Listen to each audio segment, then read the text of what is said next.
Hello and welcome to the ArborPro Advanced Training webinar. My name is Michael Talog. I am the Client Success Manager and GIS Specialist. I provide client support as well as training for all users. We wanted to take this time and offer a training for some of the advanced tools within our software. I'll be providing a live demo for this first portion. Once I'm finished, Keith will provide a quick breakdown of some of our new and developing services. After, we'll go into a live Q&A for any questions regarding the topics I'll be reviewing. Some of our development team will keep an eye out on the chat and monitor questions throughout the live demo. This training will be recorded and posted online for further reference for those who cannot attend or would like to review after today. If you have any lingering questions, feel free to reach out to our new support email, help@arborprousa.com, in order to get a response as soon as possible. Thank you again for taking some time out on a Friday. Let's go ahead and get started here. First, I'll be going over our work records and work lists here. To start off, we'll go ahead and look into a specific data point. We'll open up a data point here. We'll scroll down. We'll notice it's a Coast Live Oak. We can see that it's in poor condition with a recommended maintenance of Priority 1 prune. Scroll a little bit further to see the observations being clearance and a note for light clearance. We can go ahead and look at this image here attached to the photo. We'll zoom in just a little bit here. You'll start to notice the tree is starting to encroach on this street light, giving the reason for that Priority 1 recommended maintenance. Based off of that, we'll go ahead and start entering a work record for this tree. We can click over to the Work tab, and we can add new work history. The Add Work History window does appear, and it does autofill this creation date. We can use this scheduler to add a scheduled date. We'll go ahead and schedule it for Wednesday the 18th, and we'll click out of that. We'll leave the completed date off for now. Crew name is required. We'll go ahead and add in ArborPro. Crew leader, hours, and cost are all optional. They're not required to save this work record, but are definitely some great supplemental information fields if you have those. You can always add those in after the fact as well, once this work has been completed. Next, we have our work code and subcodes that are tied together. The work code is going to be the overarching type of data, type of work being done to the tree here. Some options we have are planting, prune, and removal. The subcode is going to be a further explanation of this above work code. These are the subcodes for removal, being removal, stump removal, and whole tree removal. If we change over to prune, we'll have a whole different set of options within the subcodes. Clearance, routine, structural, and training prune. We did see that it was a P1 prune, so we'll go ahead and add clearance prune for this subcode. We have a notes section as well, and then we can go ahead and hit submit to have that work record saved. Once that finishes saving, you'll notice the work record here in the top left corner. We notice the date, the type of work to be done, the crew, and we'll notice the status in yellow being scheduled. Once this work is completed, we can actually change that status by heading back into the point, hitting edit, and then we can update that completed date. If we know it was completed on the 18th, we can have that as the completed date. We can add in the crew leader. I'm going to add in test. Maybe it took an hour and it cost $100. We'll go ahead and have that as the hours and cost. And then once we press submit, it's going to go ahead and update that for us. You'll notice the number is changed to provide $100 here, and a completed status in green.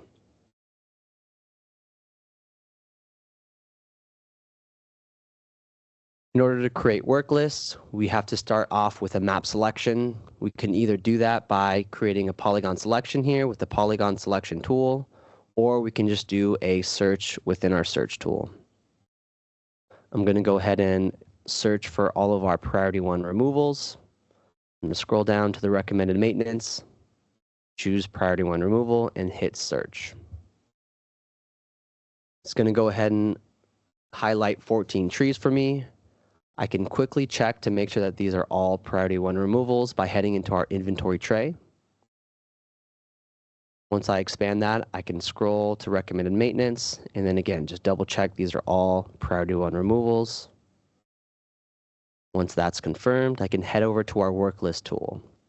It's going to be in the left-hand data analysis toolbar. We do have a few areas to organize the different work lists that we create. We have a proposed section for tentative work. We have an open section for active work lists being worked on. Closed for any work lists that have been finished in this calendar year, and then archive for any work lists that have been completed in previous years. To create the work list, we can go ahead and hit Add to open up the work list details page. This first drop-down allows us to set the status, being proposed, open, or closed. I'm going to go ahead and add it to proposed for now. I'm going to uncheck this box so I can create a list name, P1 removals. Give me the name for this list here. We do have a scheduled date out for December 30th. You can set that. Leave completed date off for now. Again, crew name is required. We'll do in-house, leader, hours, and cost, again, are optional. And then the work codes and subcodes. I'm going to go ahead and choose removal, and then that subcode is going to be whole tree removal. I could add further notes if I'd like as well. And then the very bottom area provides the map selection count of 14, which does also match the tree dashboard down below. Once I hit create, it's going to go ahead and spin up and create that list for me. A couple things you'll notice once you create a work list. You'll notice the name in the top left corner. You'll also notice the work list points and numbers within them. And then you'll also notice a work tab in the inventory tray.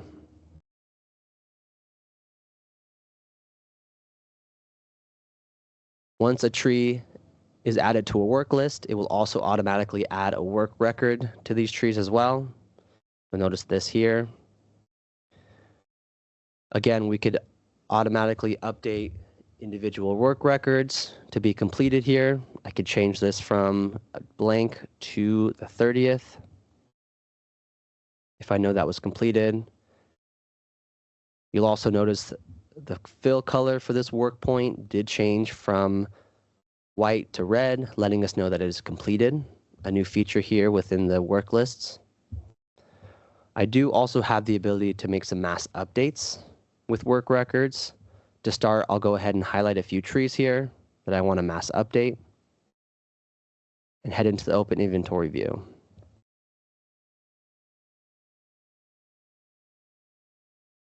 If you have a work list open and a few work list items highlighted, if you are on the map selection tab and press mass update, you'll notice that it does have the basic tree characteristics here.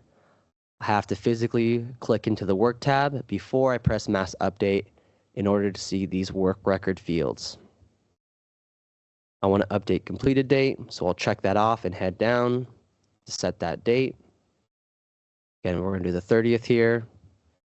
Before I press submit, you'll notice that it's going to mass update 14 models, which would be the full list, which is not what I want to do. I want to go back up to the top, select data set, and go back to the map selection of 5 trees within that list. Once I press submit and confirm, it's going to go ahead and go through with this mass update. To make sure that these all worked, I can go ahead and scroll over to the completed dates here, and you'll notice these starting to fill out. There are still some blank, and that's because we haven't finished the list here.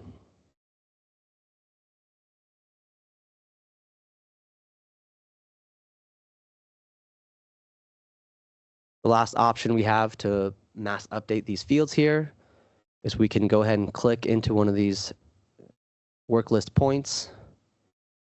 Once we hit these 3 stacked dots, you'll notice the open work list. It's going to open up the work list details for the full list here. We can go ahead and change the completed date to that 30th as well. And the other thing I want to point out is the list status. So since we know that all of the points in this list will be completed, We can actually change this status from proposed. We can actually skip open, and then we can move it straight into closed for now. And then we can hit save. If I navigate back to the closed section, head back to this list we just closed. I click it again, you'll notice the statuses do change for all the data points here. Once the calendar year changes over, I can hit these 3 stacked dots, and now I can move my work list into the archives. So that way I know what work has been done in 2024.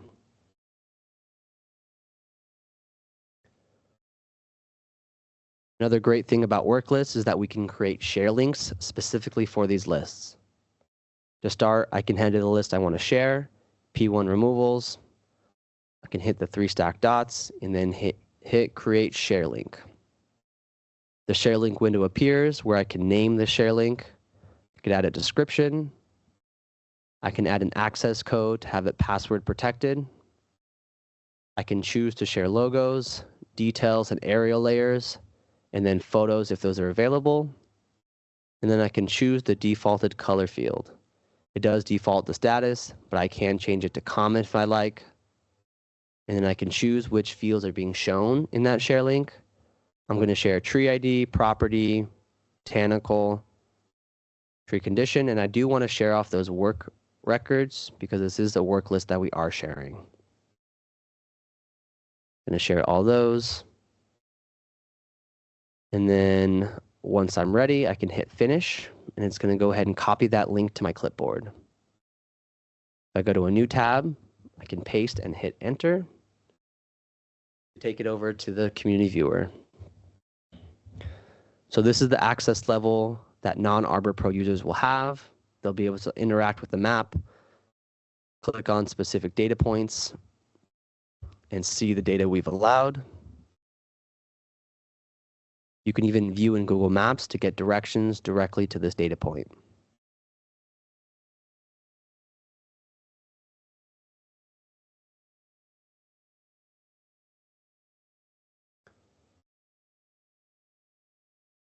We'll be moving on to our non-tree layers here, being polygons and polylines.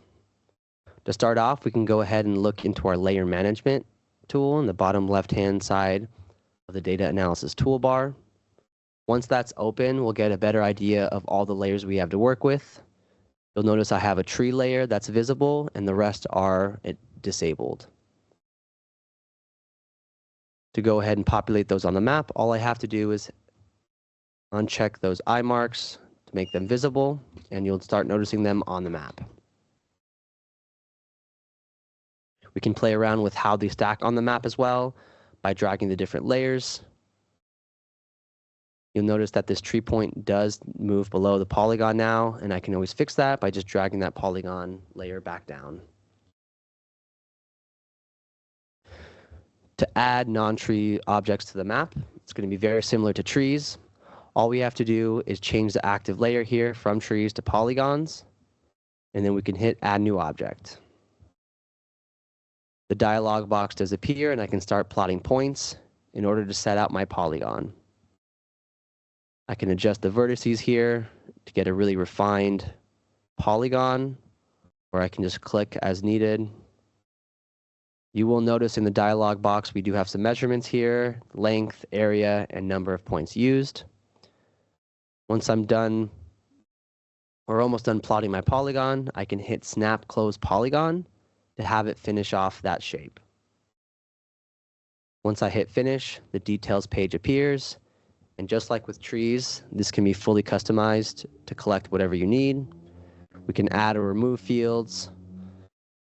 We also have a dedicated area for the measurement units, area, perimeter, and number of points used. And we also have an area to upload files and photos.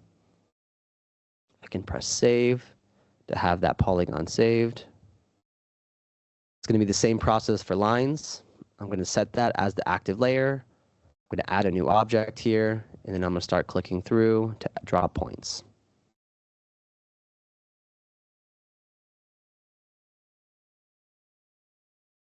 Seven points used and a total length of 391 feet. Once I press finish, the details page appears. Again, can be fully customizable. We can add photos, and it does have those measurement units here as well.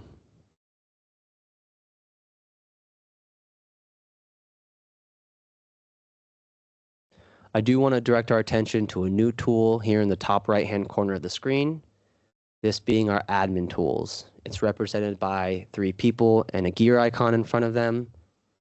We created these admin tools for a limited number of users per database. It does allow for greater control over some drop-down options as well as user roles. I do provide a one-on-one training to enable this tool for each database. Once we click into that tool, it does show us our client management options.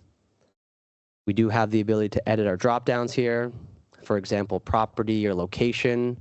We can add choices, or we can select to delete options as well. We have a regen client button, which essentially allows us to refresh the database, as well as an upload and edit logo button. And then we have an area to reset the default map viewer once you log into the database.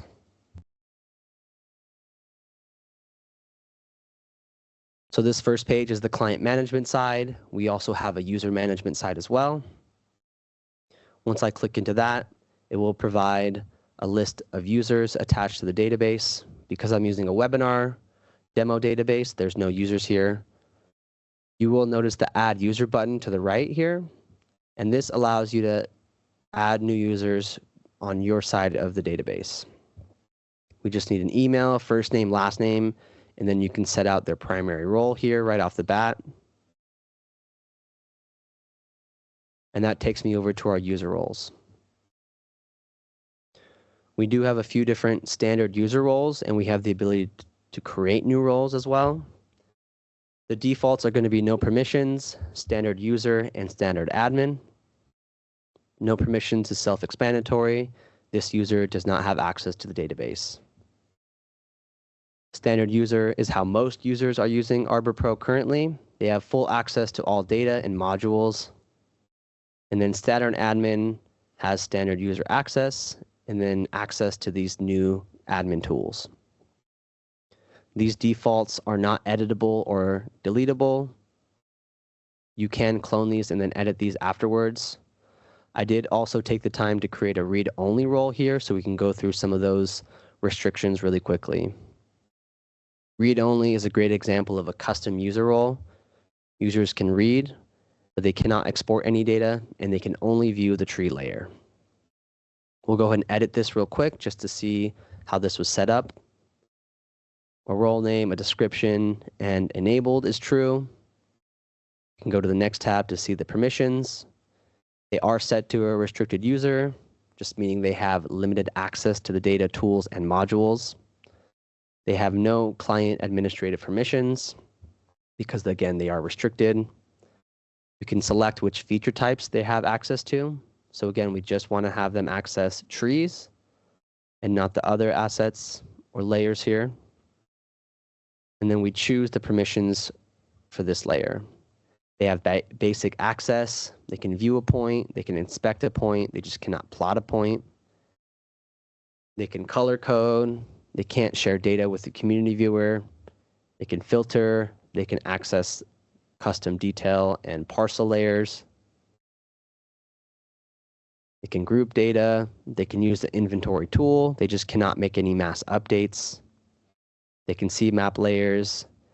They can view images and attachments. They just cannot edit those. They can select, but they cannot move points. They can't print. They can't create proposals or reports as well, which would all involve exporting data. They can do all the searches. They can save their own settings, and then they can also look at work lists and records, but they cannot edit any of those records. As we continue on here, we can look at our ACLs, which is our access control list. Here we choose the ability for users to access the data fields. So we can actually hide data fields from users, or we can actually have them all be read-only. Read and write allows full access. Users can look at the data and they can also edit the data as well. So we'll go ahead and set all columns to read only. We'll hit next and then hit submit. And then the last page is just a little summary of all the roles here. So we have read only as the name, the restricted user, and the description. We have a support button in the top right-hand corner. So if you don't have admin tools on your database quite yet, please reach out to help@arborprousa.com to get that training scheduled. We'll go ahead and move on here. I do want to revisit our search tool. Our search tool has a complex search, which is a little bit more advanced. Once that's opened up, you'll notice some operations and some options here.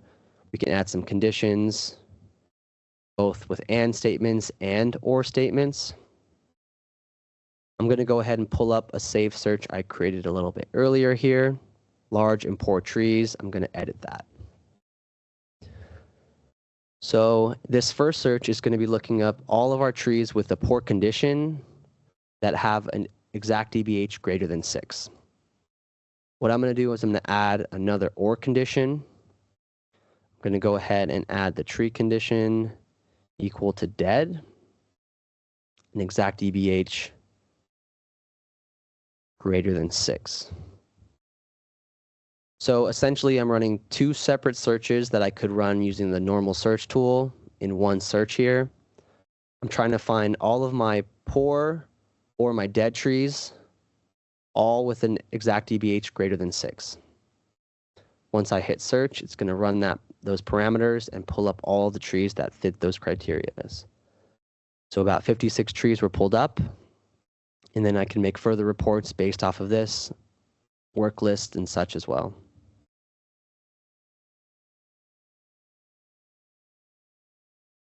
Next, I'll be moving on to the community viewer tool here. We went over it briefly when we did create a share link for the work list we created. To start a community viewer, we have to start with a map selection. So we can either run a search again, or we can use our polygon selection tool. I'm going to go ahead and use that selection tool here and get this area in the corner. Once I press finish, I can go ahead and head to our community viewer tool. I can hit create link to open up the details here. I can start by creating a title, webinar demo. I can type in a description here. And then I can also choose to have a password protection here with an access code. With this toggle, I can share the data within the active map highlight, being this red halo. I can choose to include the halo in the community viewer, or I can leave that off here.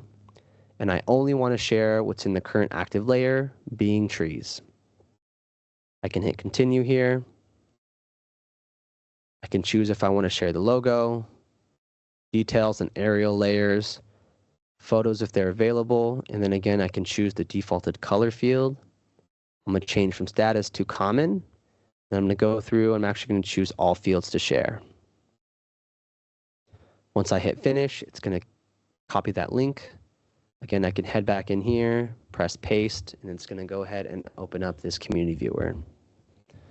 Non-ArborPro users have access to this link. They can click into a point and see any associated photos here and all the data we've chosen to share.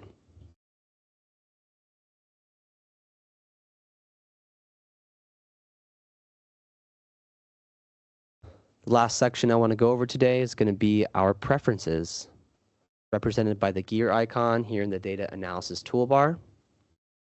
The first tab, being map options, allows us to change the measurement precision. This has to do with the decimal points within the non-tree layers. The length units can be changed from feet to yards and even kilometers, as well as the area units. We can change them from square feet, square miles, and hectares. Map click action, this just refers to the data shown once you click on a data point. It does default to the details pane, but I switch it over to the open info window. Once I click on a point, The info window does appear instead of the defaulted Windows pane. Once I click the tree ID, that tree details pane does appear where I can start updating any information. We also have some GPS settings here. With this box enabled, the GPS toggle will follow you on the map if you're collecting within the field. And then we also have the ability to change the opacity and size of that GPS icon with these sliders. Within the pane options, we have the toggle for fast add. This is defaulted this is defaulted on, allowing us to quickly add trees or any of the data points. Once we hit that final save after an initial point, the dialog box automatically appears, again allowing us to quickly add new polygons, lines, or data points. Pane resizing is going to be a new feature here. With this toggled on, you'll notice this new grabber button, which allows me to expand this tray view. I can actually choose where that grabber appears, on top, in the center, or towards the end or bottom of the screen. Reset button options refers to two different areas. The map toolbar reset button lives in this inventory toolbar at the very end. It does default to clear just map highlights and rulers, but you can also include the inventory highlights or work history points. Side menu reset button refers to this one in the left-hand corner. It defaults to reset the map and zoom, but again, we can always include map highlight, work history points, and filters as well. Client options has an area to upload and edit the logo as well. Login settings allows us to enable multi-factor authentication, just to provide another layer of security for users when they log in. The last area is going to be the reset settings, and this allows us to reset to default.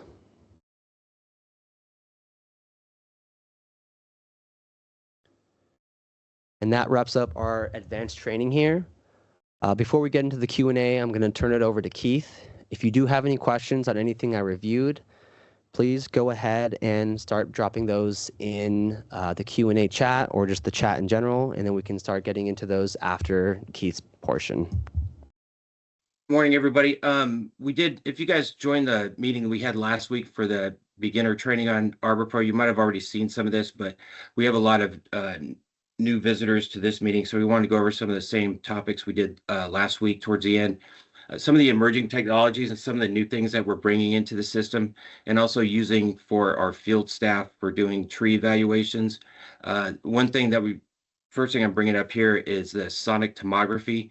So we have the tools now to do sonic tomography, which basically gives you an easy way to understand it, kind of an MRI of the trunk of the tree. So this is an example that we did for UC Berkeley. They had a grove of eucalyptus trees that were a political issue, and they wanted to know if they were going to remove them or not. They wanted more detailed information. So kind of similar to resistor graphs, tools like that people have used in the past, but this gives you a lot more detailed information. You can see the cross sections here of the individual trees, and then how much cavity or areas they have within the trees that are not hardwood. This is just a snapshot of it, but it gives you a lot more detailed in reports, but just to give you an idea of some other things we can do for our clients here. We did discuss last week some of the drone technology that we're using now. Our drones do include LiDAR, geothermal, and multispectral sensors. This snapshot that I'm showing you right here is from the city of Asheville that was basically devastated from Hurricane Helene. So we're out there working with those guys now. We're heading back out, I think, in January to do some more work. But what you can see here is just from the drone coverage, some of the detail you get of all the trees that came down as a result of the storm. As we're tying in more AI technology, we're going to be able to calculate the actual cubic yardage of the trees, which is how they do a lot of the disaster relief, how they manage things, and then how they also pay the contractors. But we'll be able to actually tell how many cubic yards of debris has actually been hit by the storm and needs to be cleaned up in a certain area. And then from there, we can also do 3D imaging of that same area. This is the same area we are just looking at from a 2D level, now on a 3D level. And then we can provide a viewer for our clients to go through and actually just kind of fly through the entire area. Another way we're using the technology, using the geothermal sensors that we have on the drones, is to heat sensing through the geothermal part. So this is a section of Indian Wells Golf Course out in the Palm Springs area, where we flew over with the geothermal sensor, and you can see here it's classified by heat and also like moisture. So these hot spots here that are turning red, now the landscape manager knows where they need to go, and either whether it's adding more fertilizer, whether it's addressing those areas. If you looked at it without the geothermal, everything looks green, like you see over here in the fairways, but what you can't see is underneath. So these tools are just providing our clients with advanced tools for them to help with the management of their properties. A couple quick things I'm going to show here. This is the 3D modeling from, again, this is from Asheville, where we just flew a week or so ago. It'll take a second to load here. But what you're going to see, the amount of detail and accuracy of this data is pretty incredible. And as it's loading up here, and it takes a little while to load just because of so much data that comes in through the LiDAR and then also through the multispectral cameras. But as it joins up here, what you're able to do with the viewer, you can actually go throughout the entire community here. And as you're going through, you can zoom in to see a lot of detail. Again, you can see where all the trees are down throughout this area outside of it's actually like a homeowner association out there. But the detail you get is amazing. You can also use the 3D option to spin the map around.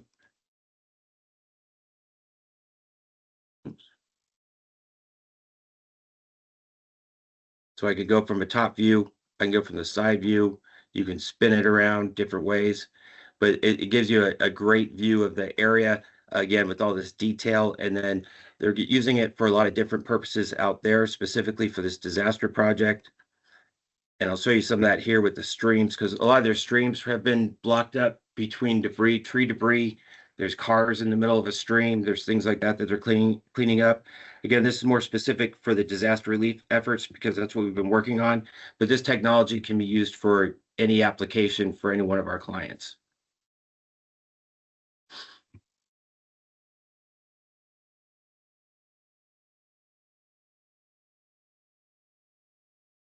So as you see, this is building out. This is some of the streams here. So they got contractors that are going out to clear out these streams with this detailed information. As you can imagine, if you're going down a stream, they're bringing in heavy equipment like excavators and things like that. So with this information, they can actually look down the stream without actually having to drive the locations. A lot of it doesn't have access points where you could see it anyway. So they can utilize this technology to see where they could bring in heavy equipment, how much debris they're going to remove, things of that nature. We're also working with a lot of utilities with this technology, especially with the LiDAR side of it.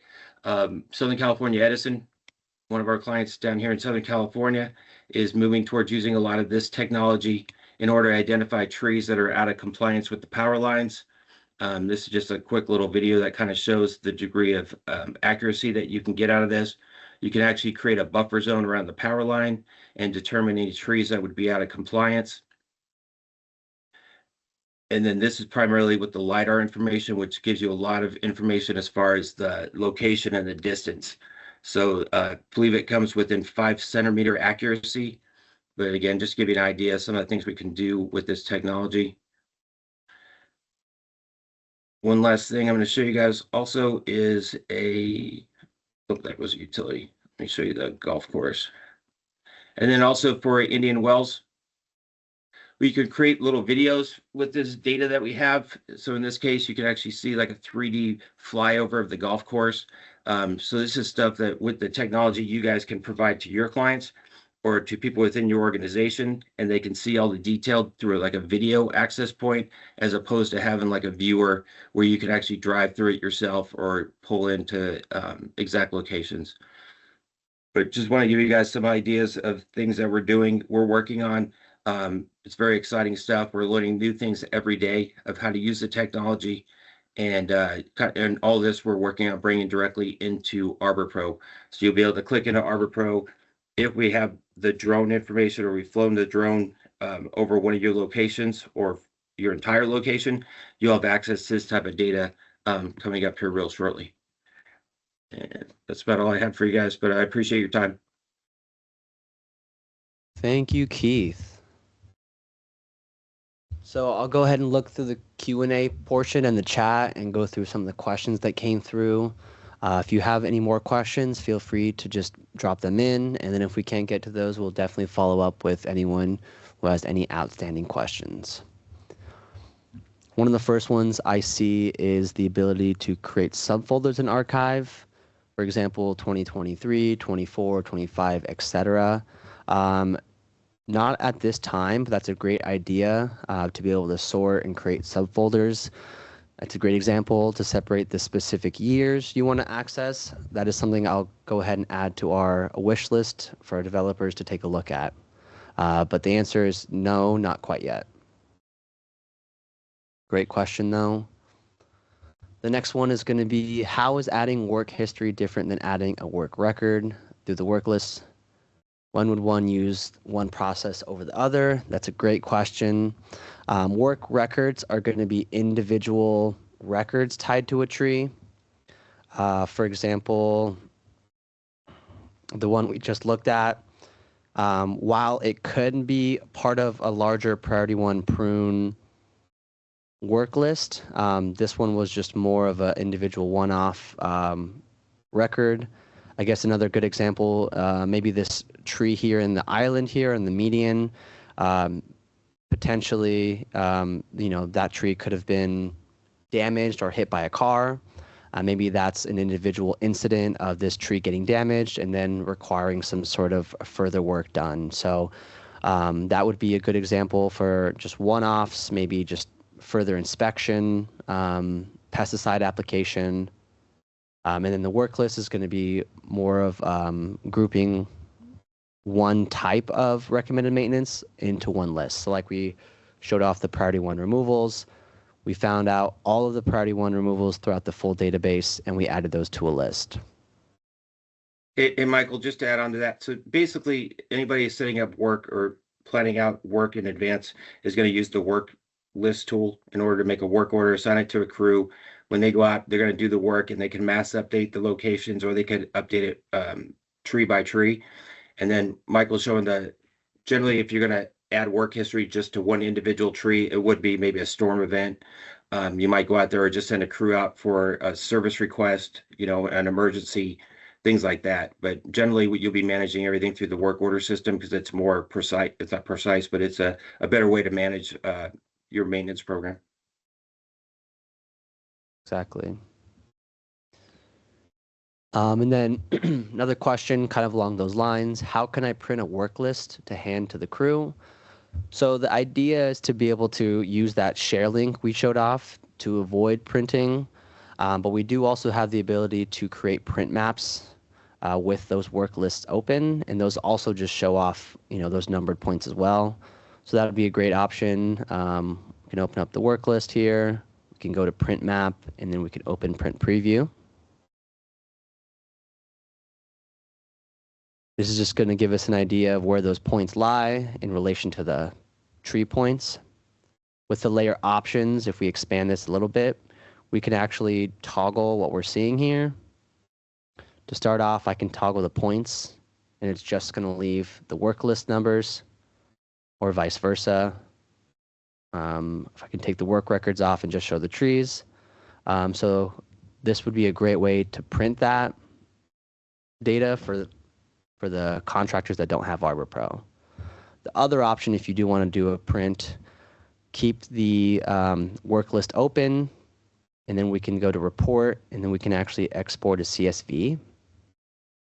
And then you'll notice with the work list open here, and with it as the work selection here, I can select all, and then you'll notice work code, subcode, and all the work record details. And then I hit export CSV to create that CSV file for me. So that's how we can go about printing all the data that we need.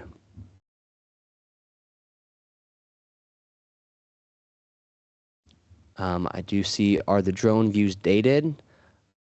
I believe, Keith, that might be a better question for you. Are the drone views dated in terms of the LiDAR, multispectral?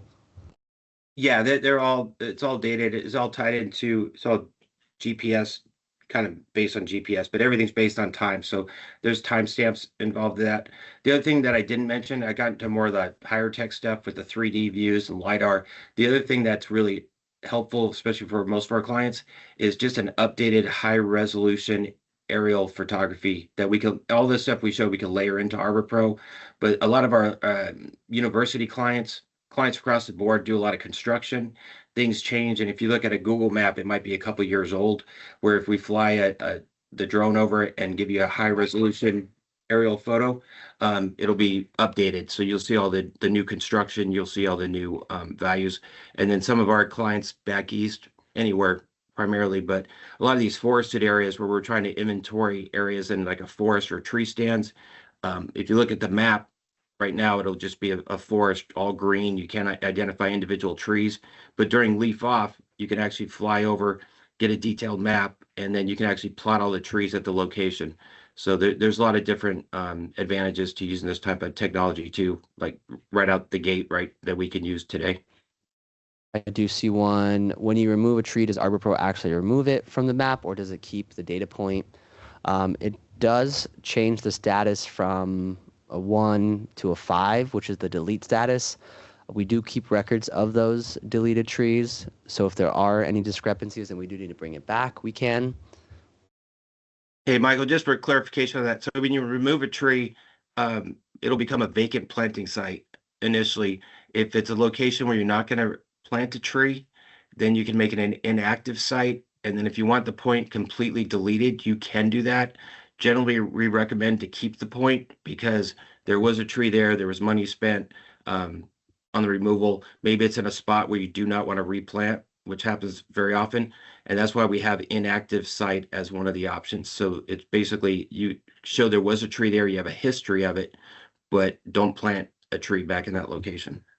But if you want the point deleted completely, you could do that also.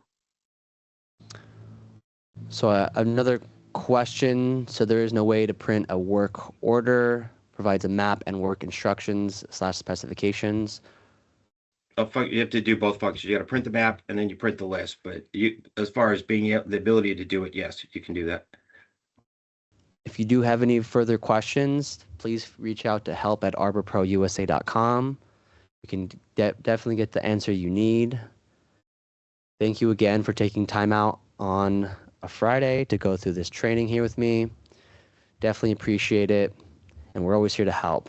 Thank you for being an ArborPro client and have a great rest of your weekend.